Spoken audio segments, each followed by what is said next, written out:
New Zealand. Shri Shankar Rajgopalan, who is the head HR for EHS and S Hospira groups, which is a part of Dr. Reddy's group. Shri Arun Kumar Rath sir, as well as the NGO. We have Dr. Aditi Haldar, the director GRI Global, also being a part of the Congress.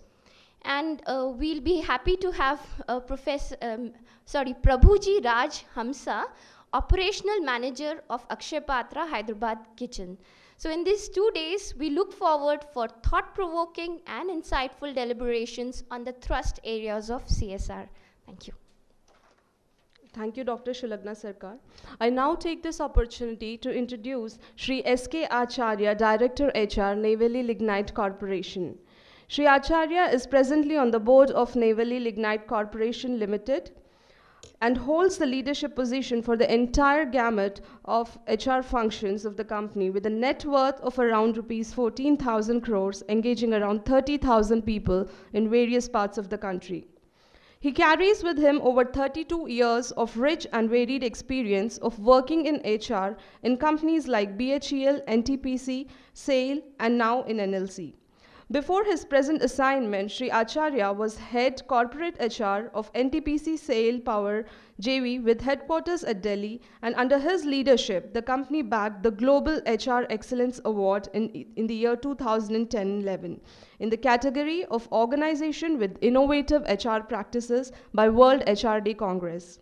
A recipient of HR Leadership Award by World HRD Congress and the Employer Branding Institute of Asia for his outstanding contribution in the field of human resource, Shri Acharya has also been conferred with HR Leader Award by the Asia Pacific HRM Congress 2011 and 12. Leadership and Inspiration Award by the Bengal Chamber of Commerce and Industry and EIILM India in 2012. And he is also a recipient of HR Leader with Global Orientation Award by Institute of Public Enterprise in the year 2014 in recognition of his leadership qualities. Under his dynamic leadership as Director HR of NLC Limited, the company has bagged IB HR Leadership Award 2012, ET Now Talent and HR Leadership Award in the category of Organization with Innovative HR Practices. In 2014, the company also bagged National Award for Best HR Practices with special focus on its learning and development initiatives from renowned e-magazine Governance Now in India PSU Conference. We welcome you, sir, and now I invite you to the podium to deliver the inaugural address. Dignitaries on the dais, ladies and gentlemen, and I find a child also is there. Good morning to you all. When Dr. Mishra was telling about NLC, I felt immense pride that the company I work for has done something which is appreciated in the field of CSR. And of course, the company is a Navratna company engaged in mining and power generation. But beyond that, we do a lot of things. And we want to be known and recognized for the other things we do. And of course, we excel in production and generation of electricity. And coming to the good words said by Dr. Shulagna regarding me, all the awards and accolades I perhaps got as a representative of my colleagues with whom I worked, with whom I am working. So I am just the representative. I got it on behalf of them. And the real credit goes to the people that I worked with and I'm working with. And on the CSR Global Conference that IP is organizing, it is a good step. And under the NLC CSR chair, we thought that we should be doing something which will be looking into various aspects of CSR, not exactly as mandated, but going beyond that, what we should be doing and where are we today and what should be the way ahead on CSR activities for doing better for the society at large in this country. With that aim in mind, when we started, and that time, in fact, in an occasion when we were discussing the things in our board, Professor Mishra was a member of our board, and we were discussing about how to go ahead with this chair concept. And it came to our mind that India as such, the CSR, is not something that we have to borrow from the Western world. It is very much embedded in the ethos, Indian ethos. And they are starting from the initial days, the Vedic days, where we thought in terms of Praja Sukham.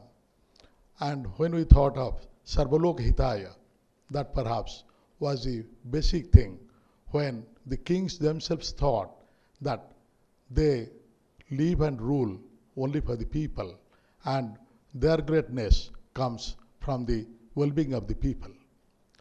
And proceeding further, when the industrialization came and the industrial society got divided into a sort of people having their affluence in the form of the capital, and people those who are working, and perhaps the profit motive are running behind the business. This issue of looking after the people and going for an inclusive model where the proceeds of the business should go to the people for doing good things for them, that somehow got neglected. But we have examples of Tatas and Birlas, of course, those days, where their corporate business model also embedded in their integral model for the looking after the people and doing something good for the society. If we talk in terms of Mahatma Gandhi's principle of the trusteeship model, where what we do in business, maybe the individual or the private-owned business enterprise or the public utilities or the public enterprises, what we have to basically keep in mind that we generate wealth, yes, we do business, yes, but at the same time, for whom? And the proceeds also should go to benefit the society at large. And basically when the thinking comes that the corporate business house has to do something for the people, give back the wealth to the society, because to mitigate the impact of the business on environment, on the society. It is not exactly so. It is not that we are just doing a positive thing to minimize the negative impacts of our business. Rather, it should be coming from us, from within, to see that in the inclusive way we do our part for distributing the proceeds on our people. And here coming to doing something good, if we think in terms of corporate social responsibility, I think the responsibility is something that I have to do. Rather, can we think in terms of, yes, it should be done and I will be doing it. And there, along with the corporate responsibility, the stakeholders or the management also think in terms of the individual social responsibility. Unless I feel that, yes, I am doing something, that just doing it for the sake of getting photographed or getting the publicity, that really doesn't help. And we believe in doing the way where perhaps developing the infrastructure, giving it the help for developing the women empowerment with the healthcare, education, and all the things, all the areas are of course there. And when DP came with its guidelines in the year 2010, that time it was more or less in tandem with the global compact of the which brought into light the world order, where the labor, the environment, and all the things were highlighted, that it should form a part of the integral CSR. And here in India, since it is a welfare economy, at the same time, the government itself, if everything is left to the government, perhaps all the things to be looked into in a way that we expect that the society should grow up, perhaps it is not possible. And there comes partnering. And partnering in public sector, yes.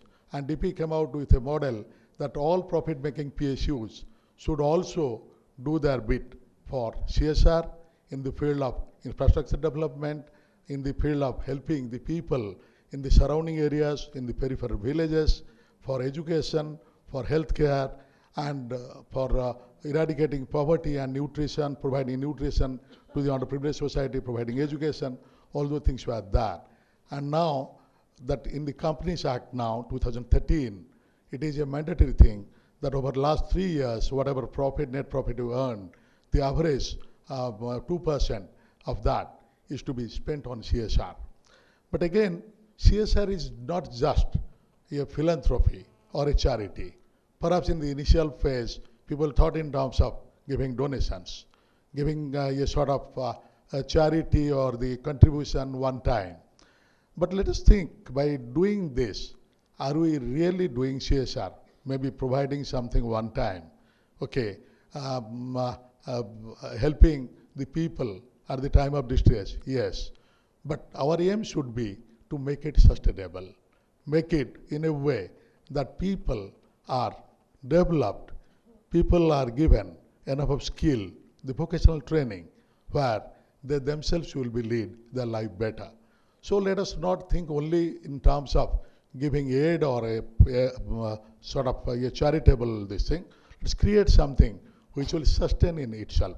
And there, the basic thrust should be on the part of empowerment, developing skills, and making people employable, and they should live a life of dignity, not just something that we are doing or pitching help when it is needed.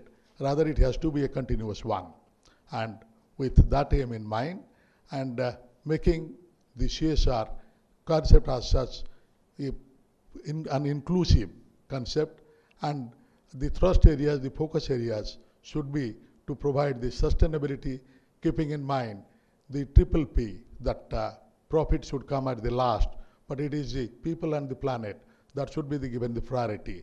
So in the business, though we will be earning profit, but at the same time, the first priority should be going to people and the planet, and naturally the profit will come only after.